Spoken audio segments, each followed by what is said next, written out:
देखो, अगर मैं एक बात तुम्हें बताऊं कि उपराष्ट्रपति का चुनाव होने वाला है और वो इतना बढ़िया तरीका है ना, अगर मैं बताऊंगा ना तो आपको मजा आ जाएगा। कैसे कि इसमें पहले ही से फिक्स होता है कि कितने वोट्स आपको लाने हैं जीतने के लिए, और उसी आज प्रोसीजर को हम लोग यहाँ सीखने वाले हैं। अपने सर है यहाँ पे और वो आज सिखाएंगे कि कैसे वाइस प्रेसिडेंट का इलेक्शन होता है। अच्छा, एक और इंटरेस्टिंग बात है, इसमें हर एक कैंडिडेट, अगर 4 कैंडिडेट खड़ा है ना और वोट करने वाला कोई एक कैंडिडेट आया है ना, वो चारों को वोट करेगा। लेकिन कैसे देगा वो सारा कुछ सर बताएंगे, बहुत मजा आ जाएगा तुम्हें। और देखते हैं, बताएं सर कि कैसे होता है ये, कहाँ किस आर्टिकल से शुरू है, सब कुछ आपको बताया जाएगा। वाइस प्रेसिडेंट के लिए हाँ आर्टिकल 63 से 71 में इसके सारे डिटेल्स दिए गए हैं। ठीक है। इलेक्शन प्रोसीजर्स जो है हाँ इसमें एमपी ऑफ राज्यसभा और हाँ लोकसभा दोनों इंक्लूडेड होते हैं। ठीक है। टोटल राज्यसभा एमपी जो वोट देंगे हाँ वो टोटल 233 प्लस 12 नॉमिनेटेड, ये याद रखने की चीज है, इसमें नॉमिनेटेड मेंबर्स भी वोट करेंगे।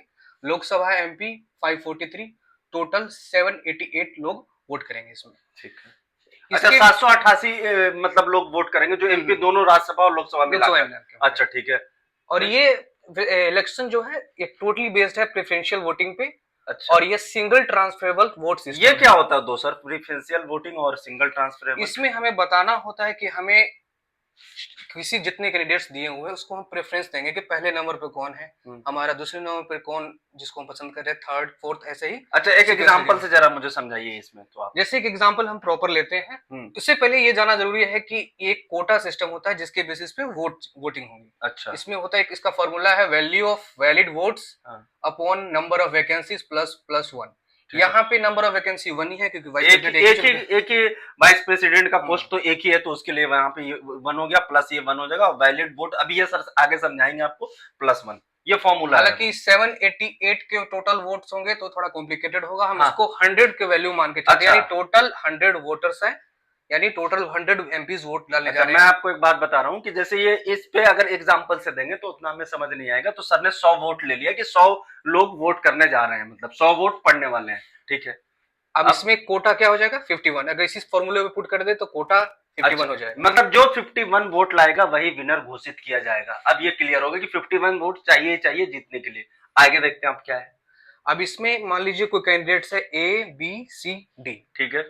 अब एक एमपी या फिर एक वोटर जब अपना एक डॉक्यूमेंट टाइप का होता है उसमें अपना प्रेफरेंस देंगे। मान लीजिए उसने सी को पसंद किया, पहले नंबर पर रखा। अच्छा, जो वोटर लिस्ट होता है हर एक कैंडिडेट को, उसमें चारों का फोटो लगा होगा, नेम्स लिखे होंगे और उसके आगे कॉलम बना होगा, उसमें प्रेफरेंसेस लिखे होंगे कि नंबर 1, नंबर 2, नंबर 3। अच्छा, आपको बस अगर मान लो कि मैं वोट करने गया तो मुझे अगर सी ज्यादा पसंद है तो मैं इसको उसके आगे 1 लिख देना है मुझे। फिर मुझे अगर थोड़ा उससे और, हाँ, उसके आगे फिर जिसको आपको ज्यादा पसंद है उसको सेकंड नंबर पे, फिर तीसरे नंबर पे। अच्छा, इस तरीके से मतलब प्रेफरेंस देते चले जाओ, और वोट कंपलसरी है देना, सबको वोट देना जरूरी है सबके लिए, ठीक है। अब ये सिस्टम है राउंड 1। हाँ, क्यों अगर पहले बार में ही अगर हमारा 51 आ जाता है तो उसी टाइम पे घोषित हो जाएगा कि यह आदमी चुनाव जीत चुका है, ठीक है।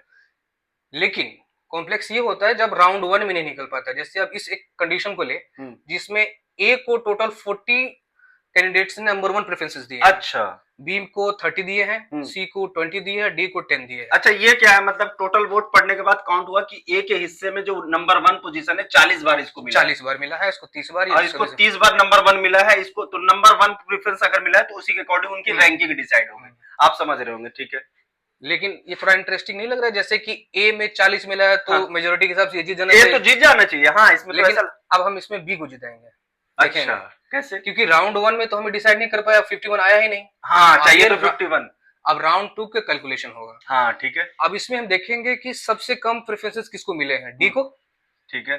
अब हम डी को यहाँ से बाहर कर देंगे, तो डी रेस से बाहर हो गया, डी रेस से बाहर हो गया। लेकिन डी को जो प्रेफरेंसेस मिले हैं सिर्फ डी के अलावा ए बी सी को तो कुछ कुछ प्रेफरेंसेस मिले होंगे, बिल्कुल मिले होंगे। तो ऐसे ही में हुआ क्या हो, मान लीजिए डी को टोटल 10 मिले, उसमें से मान लो बी पर 7 प्रेफरेंसेस रहे होंगे, ठीक है, सी पे 2 प्रेफरेंसेस रहे होंगे, ए पे 1 प्रेफरेंसेस रहे होंगे। मतलब जो 10 लोगों ने आके इनको वोट किया होगा तो इसे 1 नंबर तो दिया होगा। हाँ, लेकिन बाकी अगर 3 लोगों को भी तो प्रेफरेंस देना है, तो बी को 7 बार मिला होगा। हाँ, बी को 7 उसको, और फिर ए को 1 बार और सी को 2 बार। ठीक है, ठीक है।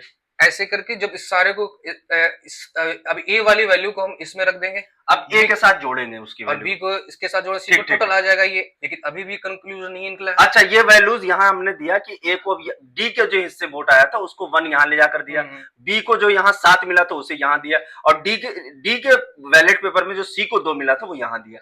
अभी भी कंक्लूजन फिर से काउंट किया इनकी रैंकिंग, 41 है, आना चाहिए 51। 51 आना चाहिए, ठीक है। अब राउंड 3 पे जाएंगे। हाँ। अब यहाँ फिर देखेंगे कि सी को अब बाहर करना है, क्योंकि सबसे कम प्रेफरेंस इसको मिले हैं हाँ, नंबर 1 पे, तो सी यहाँ पे बाहर हो गया। सिमिलरली अब सी का भी वोट अच्छा, वैसे ट्रांसफर होता चला जाएगा, चला मतलब ये प्रोसेस चलता रहेगा। और ऐसे में जब इसको मान लीजिए एक टाइम पे बी को 12 मिले होंगे, हाँ प्रेफरेंसेज हाई नंबर पे, ठीक है, 5 मिले होंगे, इसको डी को 3 मिले होंगे, क्योंकि है। डी का पहले से ही बढ़ चुका है, हाँ, तो इसमें से 1 या 2 उसमें से बढ़ जाएंगे। ठीक है। अब यहाँ पे देखेंगे तो पता चलेगा कि इसके 46 आ रहे हैं और इसके 52 है। हमने अच्छा। कहा था ना कि बी को ही हम जिता देंगे। कितना इंटरेस्टिंग है कि आप देखो कि शुरुआत में जब हमने प्रेफरेंस देखा तो ए जीत रहा था, अगर कोई भी कहता है नॉर्मल जो वोटिंग करते हैं एमएलए उसके लिए, लेकिन जब लास्ट में यही राउंड 2 राउंड 3 राउंड के बाद पता चला कि नहीं बी को है जो 52 वोट मिले हैं, तो बहुत इंटरेस्टिंग है। ये थोड़ा सा कॉम्प्लिकेटेड होता, मैं ये मना नहीं कर रहा हूं, आप 1-2 बार वीडियो को देखेंगे तो जरूर समझ आ जाएगा। मिलते हैं अगले वीडियो में, ऐसे इंफॉर्मेशन के लिए आप जुड़े रहना, हमारे चैनल को सब्सक्राइब जरूर कर लेना।